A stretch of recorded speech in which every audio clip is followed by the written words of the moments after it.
देखें वो खातून जो अब में हम में नहीं रहीं, बड़ी पैशनेट थी, बड़ी मेहनती थी और उन्होंने अपनी मेहनत से अपनी पहचान बनाई। मैं ये नहीं कहूँगा कि खातून को करना चाहिए या नहीं करना चाहिए, एक हादसा था और हादसा किसी के साथ भी हो सकता था। और अगर खातून पैशनेट है, वो अगर अपनी मर्ज़ी से कुछ करना चाहती है तो उसे ज़रूर करना चाहिए। अच्छा, हमने ये सुना है कि वो कंटेनर पे नहीं जाना चाह रही थी, लेकिन उनकी टीम की जानिब से प्रेशर था कि आप कंटेनर पे चढ़ें, आप कंटेनर पे चढ़ें, और वो उन्होंने कंटेनर पे चढ़ने की कोशिश की, उनका पाँव फिसला और वो नीचे गिरी। उसके बाद कंटेनर का टायर जो है वो उनके सर से गुजरा और वो इस तरह से जो है वो शहीद हुई। तो आपको क्या लगता है कि ये जो इस तरह की ख़बरें हैं, इनमें कोई सदाकत है? नहीं, मैं नहीं समझता कि इसमें कोई हकीकत है। वो कंटेनर के साथ एक और कंटेनर चढ़ रहा था, उसके ऊपर एक गार्डर सा लगा हुआ था, गार्डर बड़ा बारीक सा था, वो उसके ऊपर खड़ा होना चाह रही थी, शायद ऊपर के जो मनाजिर थे वो बनाना चाह रही थी। इमरान खान साहब का तो 1-2 दिन पहले उन्होंने इंटरव्यू कर लिया था, ठीक है, 2 दिन पहले ही खान साहब का इंटरव्यू हाँ जी, और बड़ा खुश थी, वो सबको स्टेटस लगा रही थी, स्टेटस का रिप्लाई लोग उसे कर रहे थे। तो आज वो ऊपर जाने का इरादा नहीं रखती थी, लेकिन वो मनाजिर कैप्चर करना चाह रही थी। उनका पाँव फिसला, पाँव फिसलते ही वो कंटेनर के नीचे गिरी।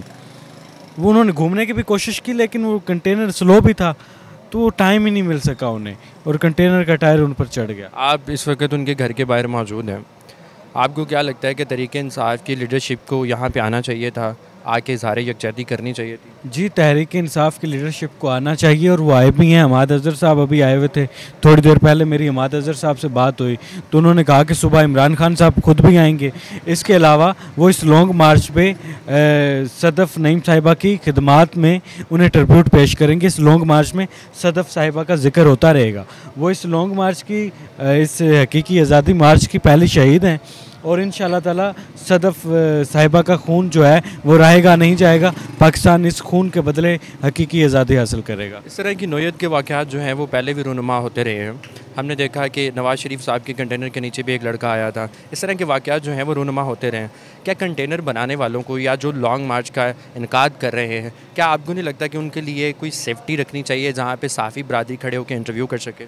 जी बिल्कुल, हमाद अज़हर साहब से ये मैंने रिक्वेस्ट की है, तो उन्होंने कहा कि हम आइंदा कोशिश करेंगे कि हम यूट्यूबर्स के लिए जो हमें सबसे ज़्यादा कवरेज दे रहे हैं उनके लिए हम एक कंटेनर बनाएंगे। उन्होंने जो मेन स्ट्रीम मीडिया उसके लिए तो बना हुआ है, यूट्यूबर्स के लिए नहीं बना हुआ, उनकी कोई सेफ्टी का ख्याल नहीं रखा जाता, तो उन्होंने कहा कि हम आइंदा रखेंगे। तो ये हादसा था और इसे हादसे की नज़र से देखना चाहिए, ना कि इसे सियासी तौर पर देखा जाए।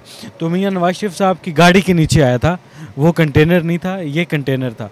तो बहरहाल इमरान खान साहब को आना चाहिए, इनकी फैमिली को मिलना चाहिए, तो वो आ भी रहे हैं। तो ये बड़ा दुखी, रंजीदा कर देने वाला वाक़या था। अभी अरशद शरीफ साहब का दुख जो है वो अभी लोग नहीं भूले थे कि एक और सदमा मीडिया के लोगों को पहुंचा है, ना सिर्फ मीडिया के लोगों को, उनकी फैमिली को पहुंचा है। और उनकी फैमिली के अलावा मीडिया भी उनकी फैमिली थी, साफ़ी बरादरी भी उनकी फैमिली थी। ये अक्टूबर का जो मंथ है ये साफ़ी बरादरी पे काफ़ी भारी साबित हुआ है। इस अक्टूबर के मंथ में हमने बहुत सारे साफ़ी खोए हैं, जिसमें शहीद जो हैं जिसमें शहीद जो हैं अरशद शरीफ हैं, और इसके अलावा जो आज खातून शहीद हुई हैं। तो आपको क्या लगता है कि अक्टूबर वाकई में बहुत ज़्यादा भारी है? जी, साफ़ी बरादरी पे काफ़ी भारी जा रहा है। मैं सबसे रिक्वेस्ट करना चाहूँगा, कोई भी साफ़ी भाई है वो दुरूद शरीफ पढ़े, आयतुल कुर्सी पढ़ के घर से निकले और सदका खैरात देकर घर से बाहर निकलें। अल्लाह ताला बाकी आप सब की हिफाजत फरमाए। नाज़रीन, हमारे साथ इस वक्त मोहम्मद अशफाक साहब मौजूद हैं, जो कि सीनियर एंकर पर्सन आज़ाद न्यूज़ हैं। इनसे जानने की कोशिश करते हैं कि इस तरह से जिस तरह से साफ़ियों की शहादत हो रही है और ये रैली वगैरह और लॉन्ग मार्च के हवाले से कंटेनर के साथ जो है वो कुछ सेफ्टी ग्रिल्स भी लगानी चाहिए या नहीं लगानी चाहिए। अशफाक साहब, मुझे ये बताइएगा कि अक्टूबर जो है वो सहाफ़ी बरादरी के लिए काफ़ी भारी साबित हुआ है और हमने कुछ ही दिन पहले जो है वो अरशद शरीफ साहब को खोया है और आज जो है हमने इन खातून को खोया है। आप मुझे ये बताइएगा कि इस तरह की रैलीज़ या फिर लॉन्ग मार्च का इनकाद किया जाता है तो जो मैनेजमेंट है उनको इस चीज़ का ख्याल रखना चाहिए कि कोई सेफ्टी ग्रिल बना दी जाए जहाँ पे साफ़ी बरादरी खड़े होकर अपने सवाल पूछ सके। देखिए, अभी तक जो इब्तदाई रिपोर्ट्स हैं, क्योंकि हम लोग तो वहाँ पर मौजूद नहीं थे, जो वहाँ पर हमारी सहाफ़ी बरादरी के लोग मौजूद थे, उनके मुताबिक जो डिवाइडर होता है रोड के दरमियान, वहाँ पर वो खातून खड़ी थी। और आपको पता है कि इस किस्म के शॉट लेने के चक्कर में मैं भी रिपोर्टर हूँ, तो मैं भी चाहूँगा कि किसी ऐसी पर्सनैलिटी का मैं बीपर लूँ, उसको एज लाइव रिकॉर्ड करूँ ताकि व्यूवरशिप ज़्यादा हो। सो व्यूवरशिप व्यूअरशिप के चक्कर में हमें अपनी सेफ्टी सबसे ज़्यादा इंपॉर्टेंट रखनी चाहिए। नो डाउट कि एक बहुत बड़ा ये जो मंथ है वो हमारी जर्नलिस्ट बरादरी के लिए एक बड़ा भारी साबित हुआ, और इस दुख को जितना भी बयान किया जाए उतना कम है। तो मेरे मुताबिक ये पॉलिटिकल पार्टीज रैलीज निकलती रहती हैं और हमने अपनी चीज़ को देखना है, हमने जर्नलिस्ट बरादरी को देखना है। ना कल को इन्होंने 2 दिन के बाद बात कर रही है, उसके बाद जिस तरीके से अरशद भाई को भूल गए, इसी तरीके से इनकी मौत को भी भूल जाएगा। तो इनकी मौत से, इनके कत्ल से, इनके शहादत से हमें सबक सीखना चाहिए और अपने आप को खुद जो है ना सेफ्टी प्रिकॉशंस के अंदर रख के अपनी जो तमाम चीज़ें वो करनी चाहिए। अच्छा, मुझे बताइएगा कि सुनने में ये आ रहा है और बहुत सारी खबरें इस तरह की गर्दिश कर रही हैं कि सदफ जो है वो कंटेनर पे नहीं जाना चाह रही थी और उनकी मैनेजमेंट की तरफ से उनको बार बार प्रेशराइज़ किया जा रहा था कि आप कंटेनर पे जाएं, आप कंटेनर पे जाएं।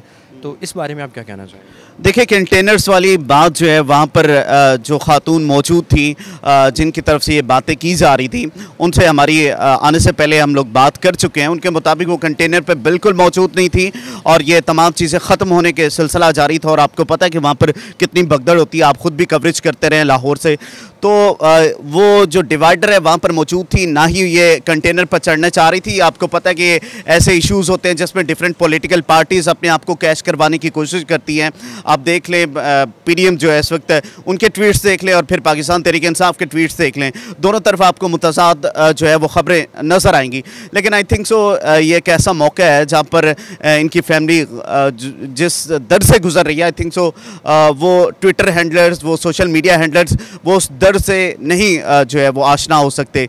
सो इसमें जो मेन गलती आई थिंक सो कि वो हम रिपोर्टर्स की, हम जर्नलिस्ट की है। हमें अपनी सेफ्टी को इम्पोर्टेंट रखना चाहिए और कोई उनको फोर्स नहीं कर रहा था कि वो कंटेनर पर आएँ। उनकी अपनी गलती थी, नो डाउट इंसान है, गलती कोताही होती रहती है। सो उनके कत्ल से, उनकी शहादत से हमें जो है ना वो एक सबक सीखना चाहिए कि हम सेफ्टी प्रिकॉशंस के अंदर रहकर ये तमाम चीज़ें परफॉर्म करें। और जो पॉलिटिकल पार्टीज़ इसको कैश करने की कोशिश कर रही हैं, तो मैं उनको सिर्फ मैसेज देना चाहूँगा कि आपने अरशद शरीफ शहीद साहब की मौत को भी कैश करने की कोशिश की। ये हमारी बहन जिस तरीके से शहीद हुई हैं, अब इसको भी कैश करने की कोशिश की जा रही है। खुदा रहा आप लोगों के आगे हम ये जर्नलिस्ट बरादरी हाथ जोड़ रहे हैं कि इन चीज़ों से बाज आ जाएं। हम अपनी ड्यूटीज़ जो है वो करने के लिए यहाँ से निकलते हैं, हम किसी पॉलिटिकल पार्टी के साथ नहीं है, आप तक इन्फॉर्मेशन पहुँचाने के लिए निकलते हैं। सो ये जो कैश करने की कोशिश की जाती है, इससे बाज है ज़रा।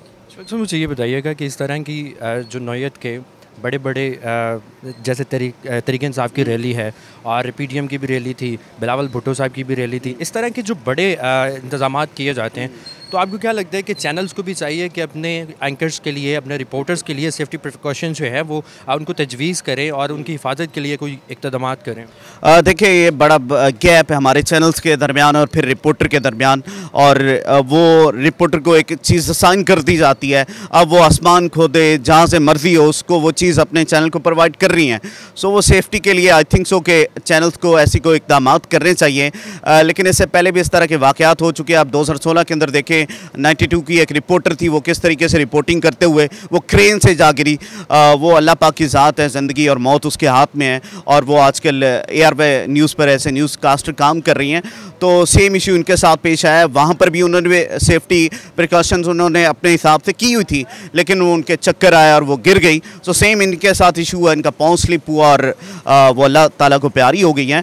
तो चैनल्स को आई थिंक सो चाहिए कि रिपोर्टर्स को जब बीट पे आप भेजते हैं इस किस्म के हालात में, सबसे पहले उनकी सेफ्टी को मैयर करके, उनकी सेफ्टी प्रिकॉशंस को देखकर उनको गाइड करके भेजना चाहिए कि आपकी ज़िंदगी हमें अजीज़ है, ये चीज़ें होती रहेंगी। सो उनको चैनल को कोई ना कोई स्टेप लेना चाहिए।